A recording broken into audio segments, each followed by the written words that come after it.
I'm going to switch to speaker view.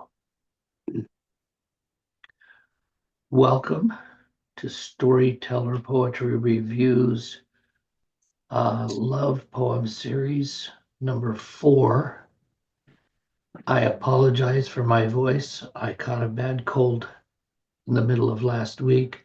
This is actually my recovering voice. It was much worse than that. We have 3 delightful readers today who will read in order: Wilda Morris, then Joan, and then Laurie. So let me introduce Wilda, and we will let her start her portion of the reading. Wilda is a past president of both the Illinois State Poetry Society and Poetry and Patrons of Chicago. She's widely published in journals, webzines, and anthologies. She has won awards for formal and free verse and haiku. Her most recent collections are, correct me if you need to, Wilda, Pequod Poems, Gamming with Moby Dick, and At Goat Hollow and Other Poems, published by Kelsey. She has led numerous poetry workshops in 3 states. Wilda and her husband of 61 years have 5 adopted children who gifted them with 15 grandchildren and so far 8 great-grandchildren. And with that introduction, Wilda, the time is yours. Thank you, Jim. And I have a voice problem too, so you'll have to bear with me. My first poem is called You Don't Believe in Miracles, the question mark at the end, beginning with a line by Tanya Runyon. Tanya's line is, "Isn't this wonder enough?" I use more than once in the poem. You don't believe in miracles? Isn't this wonder enough that the deep red rosebuds you gave me in a silver vase the night you proposed soon spread their red petals and opened themselves to the light? Isn't it wonder enough that the squash seeds I threw into the garden one fall when the disposal was broken sprouted the year we were broke, producing an unexpected harvest? Isn't it wonder enough that our daughter, who survived tumbles from trees, bicycle accidents, and a faint-induced fall off the platform as she sang, grew into a fine, strong woman? Isn't it wonder enough that our first granddaughter, who couldn't sit, stand, or walk, and never learned to talk, brightened whole rooms with giggles when we pulled Velcro strips apart? Isn't it wonder enough that we hike a woodland path with grandchildren, spotting deer, naming wildflowers, that we kneel together watching leafcutter ants carry more than their weight in leaves? Isn't this wonder enough that a friend introduced us on the steps of a DC church, both headed for the University of Illinois, and 50 years later, we stand on those same steps, hand in hand? Second poem is called Now That I Have a Fractured Foot. Ed, you are my grab bar, my shopper, my taxi driver, my chauffeur, my parlor maid, and floor mopper. You are my duster and vacuum sweeper, my valet and baggage handler, my manager and my keeper. You are my counselor and priest, my comforter and foot massager, if not my doctor, my nurse at least. My physical therapist and caterer, my cook, my sous chef, and my table setter, my dishwasher, and, of course, my waiter. You are my joker and my punter. When not making me laugh, you are my bank clerk and my errand runner. You are truly my spirit booster. For years, I was your little red hen, but now you are my faithful red rooster. Now that he's sick, I guess I'm the little red hen again. The next poem is called Love Letter, and it's the oldest of this set of poems, and it's been published in several places. I guess because it's not a typical love letter. Love letter. Maybe you think I keep you like I keep my old shoes because I can't bear to break in new ones. But that's not the reason. After all these years, you're still a good fit, still polished to a shine in my eyes. I want to be laced up with you as long as I live. And now, since we're in our 80s, senior love. As I flip through sheet music at the used bookstore, Mule Train, Shrimp Boats, and Mockingbird Hill take me back decades. I hear echoes of old friends singing Hernando's Hideaway, Sweet Violets, and Riders in the Sky. Lazy River slips by. Mister and Mississippi make me feel at home again, while Old Man River rolls on south. I'm glad I didn't heed the warnings we sang back then. Don't let the stars get in your eyes. After all these years, it still is true that I love you a bushel and a peck, and I know we've only just begun. Maybe, just maybe, for the two of us, it'll be a hot time in the old town tonight. Thank you.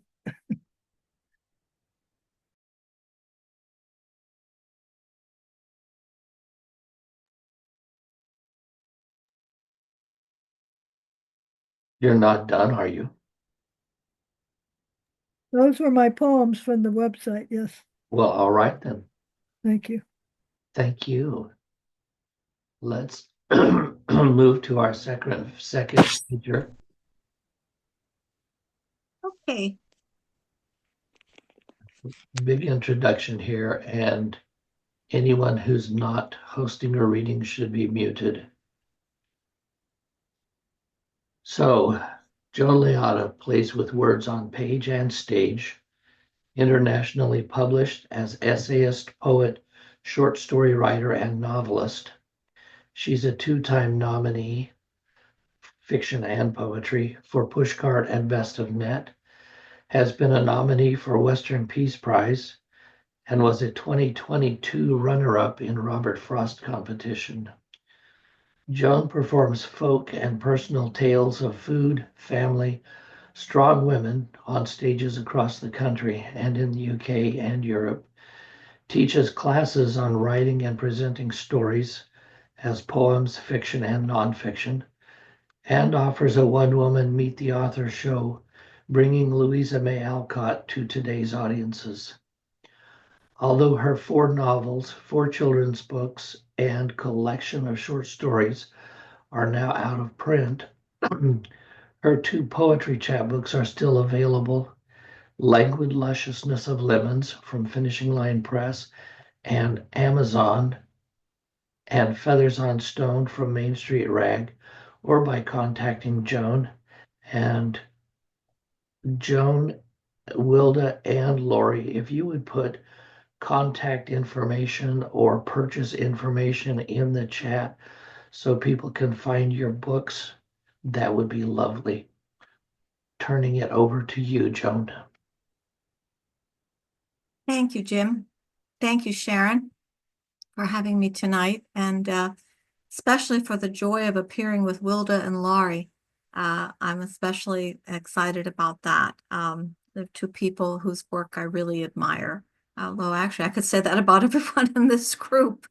So I really love all of your work. So my love story, I wrote a longish essay, and I think I'm not going to read the essay unless you really want me to, Sharon. Do you want me to read it? Okay, I'll read it. Otherwise, I would have just skipped to the poem. Okay. When we first met, this says, finding the person I enjoy being with as much as I enjoy being alone. I'm kind of a hermit by nature. When we first met, I was hopeful yet skittish about even talking to the handsome Italian American who my friend Diane brought to the house I shared with 3 other girls, our weekly young people's Bible study in Washington, D.C.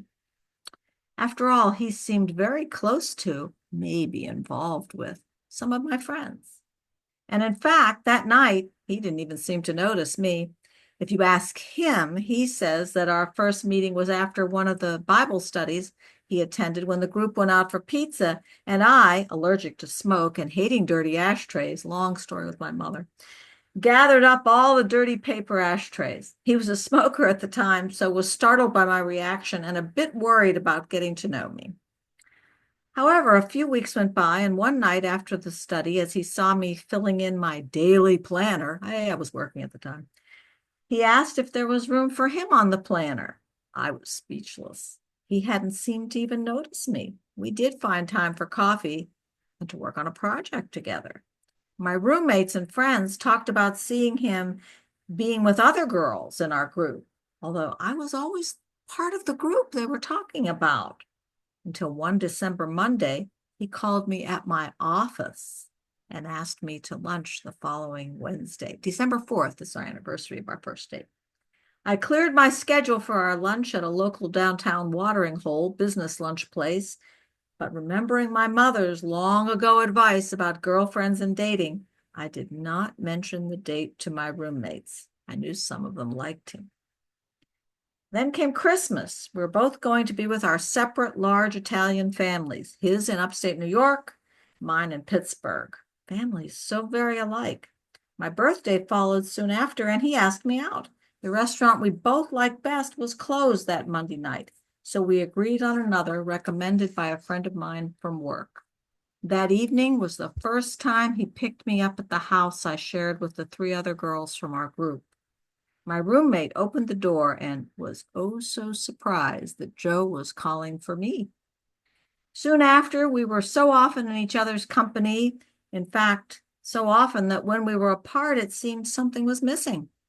In March, he went away for work, and we talked every night. He called me darling on one of those phone calls. Not long after his return, he told me he loved me, and 2 days later, over Chardonnay, it was the 70s, in a little place near my house, he asked me to marry him, and I said yes. He drove down the turnpike to ask my father for permission, and by October 22nd, we were married. Starting our own family came soon after. We welcomed a daughter, and 20 months after that, a son. Years of excitement, financial struggles that seemed large but soon were managed. He's a great money manager. Passed quickly. Then when Joey, our son, was 19, our world was shaken by a midnight phone call that our son had been hit by a car on campus at Virginia Tech. We careened down Route 81 and sat by his side for 4 days, praying, watching his friends fly and drive in from everywhere to say goodbye. His death is something we both still grieve. Our reliance on God, each of us finding refuge, grieving together, though in separate Bible verses, has helped us stay steady, loving, able to focus on our beloved daughter and each other in the midst of the sorrow of the loss. We both sought strength, and God supplied it. Joe retired early, and we transplanted to North Carolina to live a quieter life among the Gulf flags for him, and near the ocean and shorebirds for us both. I continued to write for newspapers, but slowly shifted to poetry, fiction, and personal essays. Just 2 years ago, our daughter's illness upended our lives once more. She's well now, but we know we need to be closer to her, less of a drive. So we packed again, trusting even in this market, even though more than 1,000 new homes were competing against us, God would find a buyer for us at the right time. Are we still in love? Yes, more so than even at first. And we look forward to an eternity of togetherness. And yes, we did sell the house without burying St. Joseph in the backyard. And we are now living in a rental in Northern Virginia and loving it. We're only 25 minutes from our daughter. Here's the poem I wrote. When do you say I love you to your date? Even talking about I love you is not recommended for first or early dates. However, recommended is not my strong point. In Joe's red Fiat Spider on a January night, the ragtop barely held in the engine's warmth. Tires slipping on roads still glistening from a DC ice storm as we drove to the fancy restaurant we had both selected for my birthday dinner on this, our second or third date. Somehow the topic, have you ever said I love you to someone, managed to, like the cool night air, to slip into the car and dominate our conversation. I, a hopeless romantic, had to admit I had said the words. He, watching the road as he spoke, replied he had not and would not until he found the right woman, the one he wanted to marry. We pulled into a parking place. He helped me out of the car, over the icy walk to the restaurant store. Likely he attributed my shaking silence to the slippery walk. However, my unsteadiness was not the fault of footwear or slick cement. Rather, his words made me recall a talk with my father years before when I was 12. The right man, my dear, will never say I love you unless he's ready to marry you.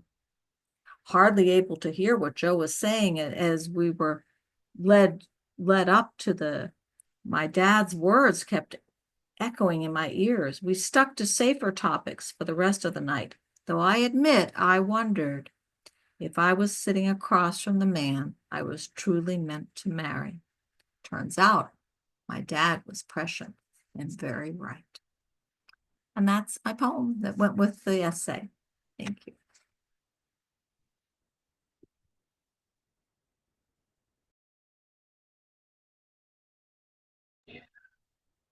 There I am. I have to sometimes search for the silly buttons and links to click on. Thank you very much. It was an interesting narrative, and I personally, I like stories, and that I tend to write narrative poetry rather than other types. So let's go to Laurie Kuntz, whose books are That Infinite Roar from Gyroscope Press, Talking Me Off the Roof from Kelsey Books, The Moon Over My Mother's House from Finishing Line Press, Simple Gestures from Texas Review Press, Women at the Onsen from Blue Light Press, and Somewhere in the Telling from Mellon Press. Simple Gestures won Texas Review's chapbook contest, and Women at the Onsen won Blue Light Press's chapbook contest. She has been nominated for 4 Pushcart Prizes and 2 Best of the Net prizes. In 2024, she won a Pushcart Prize. Good for you. Her work has been published on Gyroscope Review, Roanoke Review, Third Wednesday, One Art, Sheila Nagig, Anti-Heroin Chic, and other journals. Her poetic themes come from working with Southeast Asian refugees, living as an expatriate in Japan, the Philippines, Thailand, and Brazil, and raising a husband and son. Retired, she lives in an endless summer state of mind. Laurie, time is yours. Thank you. And it's really a pleasure to read with poets that I admire. So it's really nice. My love story began when I was 17, and I saw Donovan on the Smothers Brothers show. And I think we're all at that age that we can remember the Smothers Brothers show, and we can all remember who Donovan is. And Donovan was my idol crush. And I was adamantly pursuing a boyfriend who looked just like Donovan.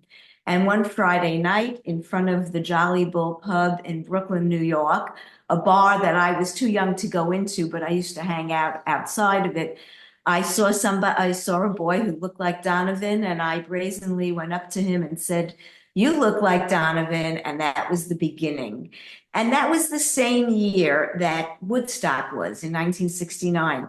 And when that boy became my boyfriend and then called me one day, that was in June when I met him. And then in August, when he called and said he was going to Woodstock without me, the beginning of a Spite era began. And so the first prose piece I'm going to read is called Me and Maggie at Yasgur's Farm. I went to Woodstock out of spite. Regardless of that fact, this is a love story, because what does a 17-year-old really know about spite? And in 1969, vengeance was easy. No social media to unfriend anyone, no cell phone numbers to block, and no one who I knew was practicing law yet. So when my boyfriend told me he was going to Woodstock with his friend instead of me, I started to weave my wicked web of revenge.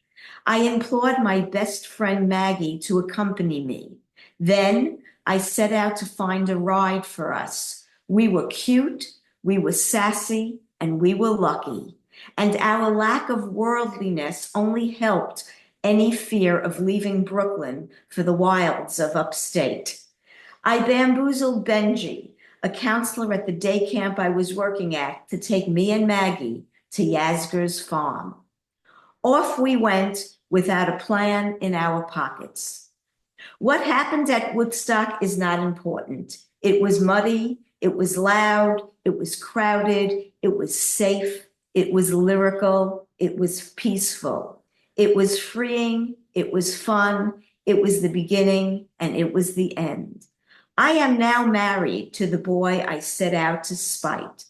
Going to Woodstock, even though Maggie and I have our own versions of this trip, gives us a collective history, a past, and a cachet to cool, very cool. I think of Woodstock as our communal story. Spite can, at times, turn into forgiveness. The boy who went to Woodstock without me has redeemed himself a few times over. And in retrospect, I probably made wiser, albeit still fun, decisions while in the wilds with my best friend instead of my boyfriend. Today, Maggie and I have slightly different tales of how we got home from Yasgur's farm. But we did get home, that is. Woodstock is my love story because a love story is not only about love, but about the journey, the beginning and the ongoing. In 1969, I ended up at Woodstock. What luck to land in that huge garden. It is that garden this story gets me back to. And from Woodstock, I'll go to my first poem, Old Married Couple Cutting Watermelon. There are some things we just don't do well together. I am not your tennis partner. There are some mountains you climb alone. I cannot sing while you tune your guitar, but we have learned the rhythm of a couple with a cleaver. We both know how to check for ripeness, a lawn green skin with a yellow sun bursting at its center, an ear to the rind, checking for the sea caught in a shell sound. At home, we prepare the counter, find a balance so the orb does not roll, fill containers with a ruby red square that will quench our aging thirst. One July day while you napped, the temperature grew thick as a watermelon skin. Alone in the kitchen, I tackled the green ball with a serrated edge, found the sweet spot on the counter to conquer the roll, sliced the fruit in halves and quarters until tins were glowing with squares looking like polished gems.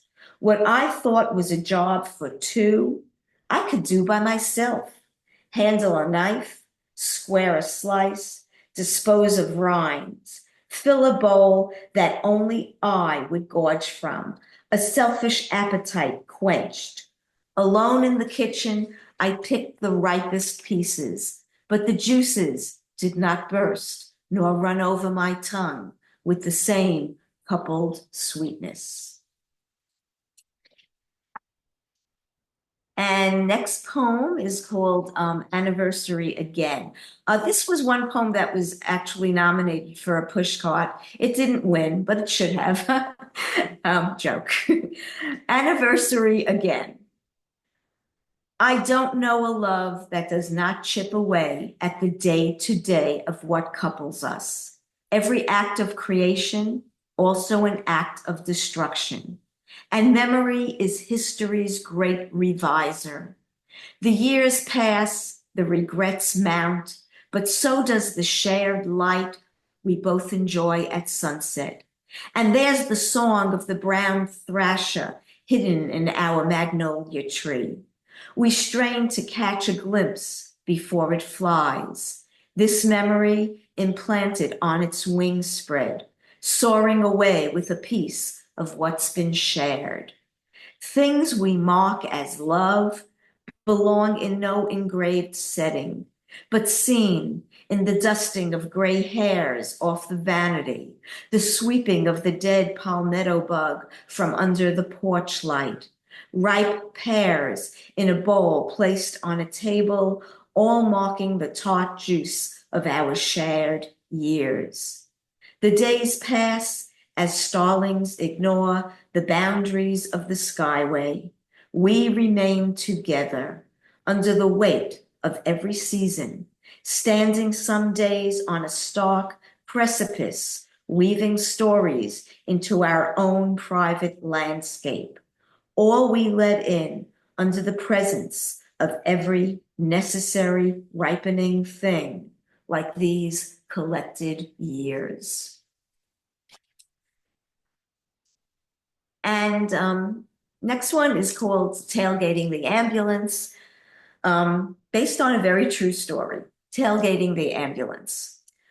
We must have been reeling, my hand straddling your thigh, the possession I had over you, more intoxicating than the speed limit we broke, tailgating the ambulance. So close, I could see the old woman, her hand resting on the brow of her husband, strapped to a gurney.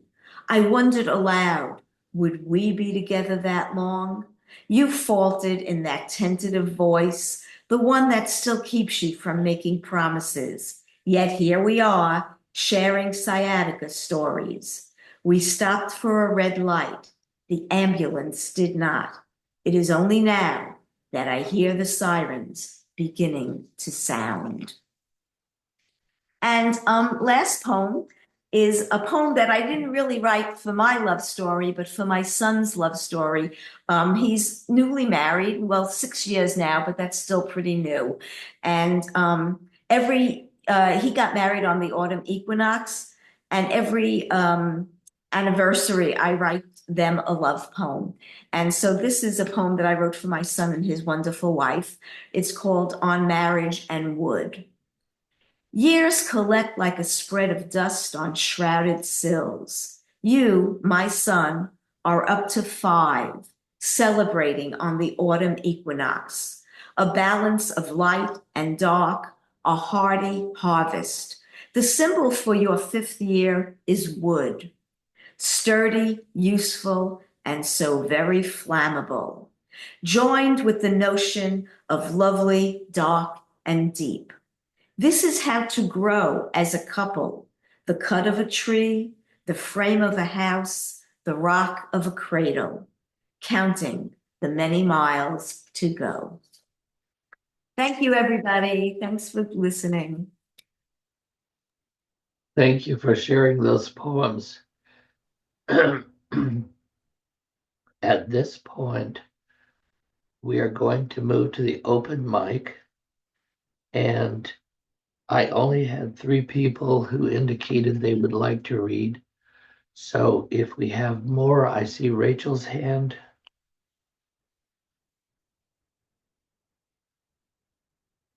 And Laurie, is that you waving? It's Joan. And Joan? I have those 2 others to read. All right, anyone else? That will give us 1, 2, 3, 4, 5. 6. So let's go with that. We will start with Rosemary Bain. Hey, I actually thought of unmuting myself, which is rare for me. And I seem to have lost my poem. While you're finding your way, let me tell everyone who's reading in the open mic, 2 poems, probably not more than 5 minutes apiece. And we'll see where that takes us in terms of time. Thank you. I don't know. I'm normally not like that. I have them already, and today, I didn't. Well, I'm Would on you my like us way. to come back to you? Yes, have somebody else first. I feel guilty. Okay, let's move to Mary McCarthy. Okay. This first one is something that I wrote after the election. It was published on Newverse News last week. Look, it's no fun to go to the circus, waiting for the high wire dancer to fall, the lion tamer to lose his head to a fed up angry cat. The joy is in the crazy risk and the win, always the win. The clowns tumbling out a pantomime of the ridiculous, how we all want entertainment without pain.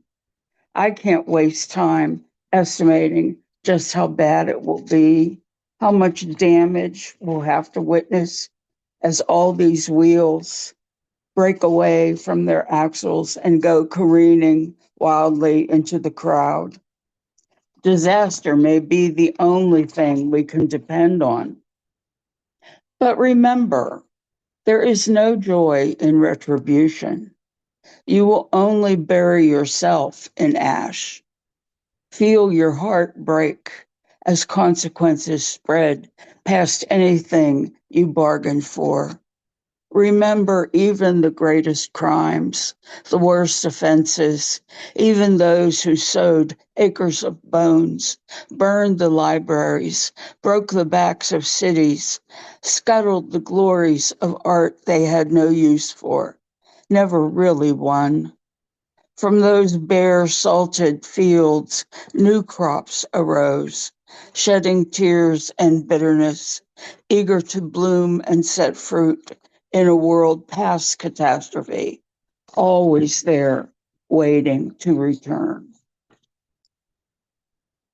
And I have one more that this is actually a love poem that I don't think I've read before. Spat. Testy as a threatened cat, hissing back at any attempted touch. You answer me quick with a snarl, growling me out of any conversation, trying to cement a wall between your heart and my contagion. All I am no longer good for becomes your constant worry, the fear I've gone beyond capacity, the tensile strength of your heart's rebar, reminding me how once you went running scared from my collapse, as though to match my apostasy with your faithlessness, hoping to avoid the crush of all my falling bricks and loose mortar. I remember even then you could not leave for long. From the farthest point of your orbit, returning held by a gravity too strong for your escape velocity, pulled back home where I couldn't blame your panic, your fear like mine, a reflection too hard, too bare, too uncomfortable to live with, and yet familiar as your breath. Your story impossible to deny. My own regret, I never promised what I couldn't give. A bleak honesty that was less than kind. Yet there we stood on bedrock, unfoundered by the rapids, the floods, the landslides of mud and rock, of rage and blame we left no room for, no crack or crevice, no loose board, no broken step, nothing strong or weak enough to take us out again. Thank you. Thank you. Lorraine, are you still on with us? Well, I'm ready now. If you want, We're in South America. Go ahead, and then we'll do Lorraine after you, Rosemary. okay. They're both love poems in their own way. Notes from the margins. 1. His swabs came down the rows of desks through many grubby hands until they reached me, and on each one, a shiny basket full of forget-me-nots, a chubby angel leaning on a cloud, a rose tied with a silver bow. He had written in his very best, "I love you." He was 14 to my almost 12. 2. I found a poem in the bottom of my aunt's sewing kit, the aunt who never married, the one we thought of as the spinster. The poem talked about love. Scribbled in the margins, in my aunt's tidy hand, I could make out, "Darling man, if only my father weren't so needy." 3. Between what a 12-year-old took for love and my aunt's self-denial, I find marginalia wafting in and out of view, a touch here, an abandonment there, or a happy meringue danced on the tiny floor of an intimate bar somewhere in Minga, Guazú. And the other one is called Night Call, which once upon a time I wrote to the man I'm still married to. When night presses down and muffles all sound, when your wings are weary and you would be chained, call me. When the chirpy voices of girls under streetlights mute slowly in distended mist, eyes drowned by indifference, I'll be waiting. When the wavelets stop lapping and the fish go deep, when you don't ask because you no longer want to know, I'll have the answers. When you drown in unmadeness, spooked by hyaline skin, lost in amorphous potential, greeting you everywhere, anytime, I'll unfold with you. Thank you. Thank you. Now we are ready to hear from Lorraine.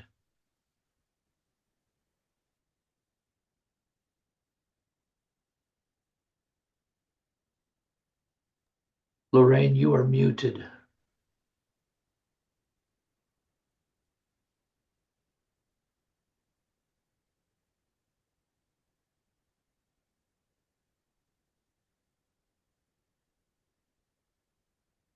I cannot unmute you from here. I can only ask you to unmute. The thing is that the band saying that it was being recorded blocked the unmute button. Well, we hear Okay. you now, so go ahead. This is called The Sea of Our Lives. I heard the voices of women in the markets, of men calling destinations, of children swimming.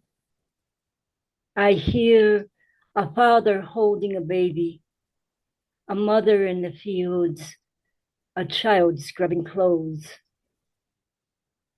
I hear the mountains rasping clouds and sunlight upon a river's water.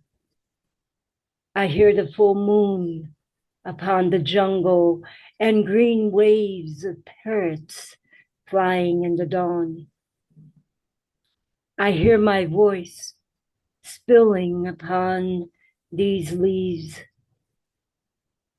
I listen to our voices swirling, uniting towards the sea of our lives.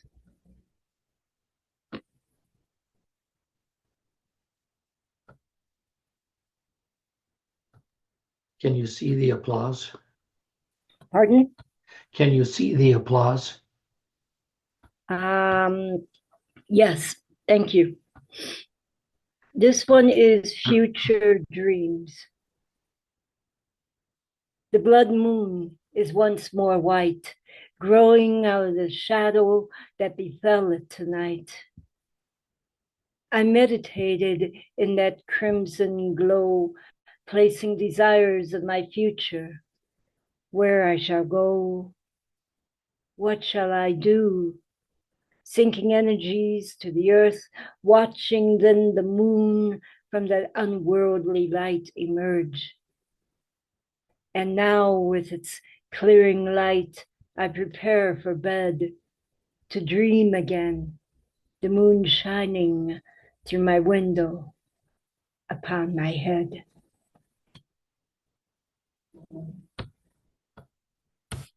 Thank you very much. Thank you. That brings us to Rachel.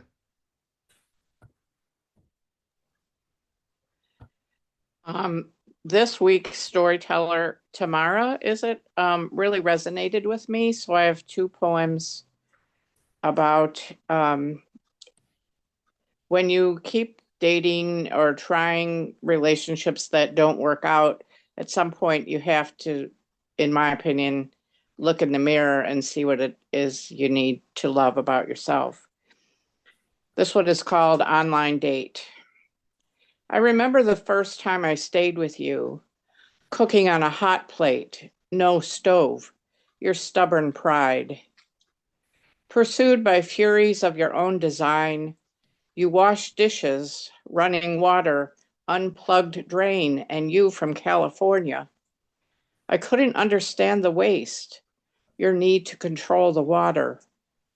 Were we ever in a bath together? That tub where one of the cats peed blood that time. You and me? Bubbles froth under a shower, hot July night when darkness should have brought relief, but only made the scars on your belly fluoresce. You were right. You said we didn't belong together. Two broken-winged birds screeching. There was love, yes, but 3 years felt like teeth sunk in an ankle. My nest building, you breaking off enormous chunks. No protection, I let you go. You limped up the road on your bloody ankle, seeking something new to eat. Okay, where is it? Would you like to read a second poem? Yes, this one is called, I just had to find it. They said being alone was the worst thing in the world. They were wrong. They're all gone now, swallowed down night's gorge, whining's endless hallway of want. An explosion will come, a birth. A flock of chickens pecks a hen. Sometimes the rooster intervenes, but chicken society, more dagger beaks draw blood explosion. Her fighting back infuriates them. Laughter tinged with hysteria, scented of scotch and cigarettes. Nobody claims the odd one, who crawls to night's forest, falls in a stream, cataracts roar, boils her to ocean. Tides hiss her body down, wave dwindles, washes kelp stuck to her soul. She stands up in her sandy skin, here, unclaimed. She claims herself. You can only blame your parents, ex-wife, Spanish teacher for so many years before scars of abuse ignite. Self-immolation, love-hate conjoined twins that cling to hallways of longing and other combustible justifications. Tattoo the soul.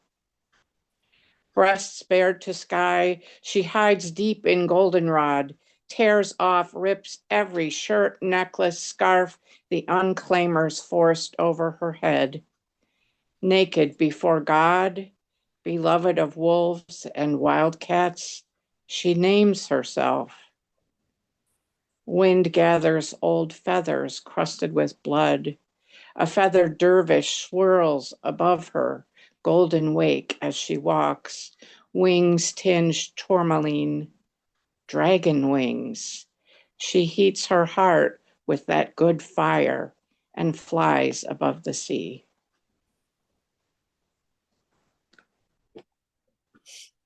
Thank you. Thank you.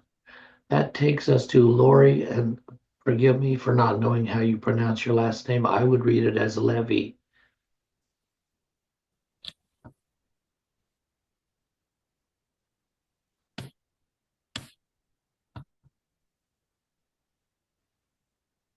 Laurie, you're muted.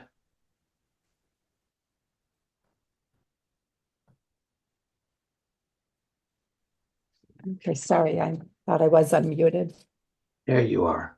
Okay. Okay, I'll read one I guess it's a love poem. Little things.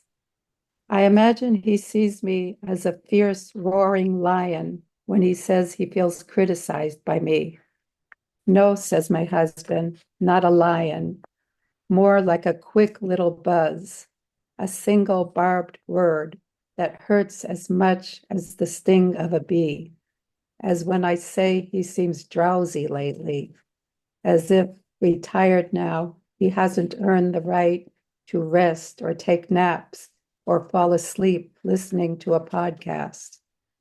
I get it, I tell him, how little feels big sometimes. I want to talk about little in marriage, little in this phase of our life, how it wounds but also heals, how it's not always the big things like wild sex or passionate I love yous, but the little things like an unexpected hug by the kitchen sink or a teasing comment made with laughing eyes that make a woman feel loved.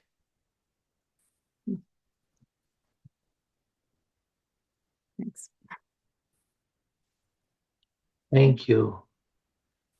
And then we will come back to Joan, who has a couple of poems to share. These two poems are about our fruit, the fruit of our love. So they really didn't quite fit with the exact theme, but they're poems about love. My daughter gave me the moon, Supermoon 2016. Just days after my birth in January 1948, they tell me Supermoon slipped through my bedroom window to bless my sleeping baby cheeks with his soft silver kiss. So when he returned in 2016 in full close glory, I watched for him through my kitchen window. Now a woman, I hoped for some lunar recognition from that one that blessed me, or at least to glimpse that rare beauty. Rain and clouds barred me from seeing moon. Sunday, Monday, even Tuesday morn and eve. Fog denied me moon sighting joy. Tuesday morn I complained by phone to my daughter Jenny, who commiserated. Fog had blocked her from moon sighting too, miles away in Washington. On Tuesday night, however, driving to a meeting, fog cleared for her. Jenny spied the moon. She stopped, snapped, emailed 2 photos to me. So in spite of all celestial conspiring, my daughter sent me what fog and clouds tried to hide. My daughter gave me the moon. And I think I won't read the other one. It's about my son, and I think I've read it for this group before, so I'll just pass on to someone else. All right. Well, thank you so much. Again, thank you to the 3 features. I love hearing all of you read. And for those who read in the open mic, there's always room for love poetry in the world and love. And given my current state of health, I'm not going to try to push through this any further. other than to say thank you to Sharon for creating the Storyteller Poetry Review and these opportunities to share the poems and stories that we've created, and to thank everyone who attended today. And with that, I will stop the recording.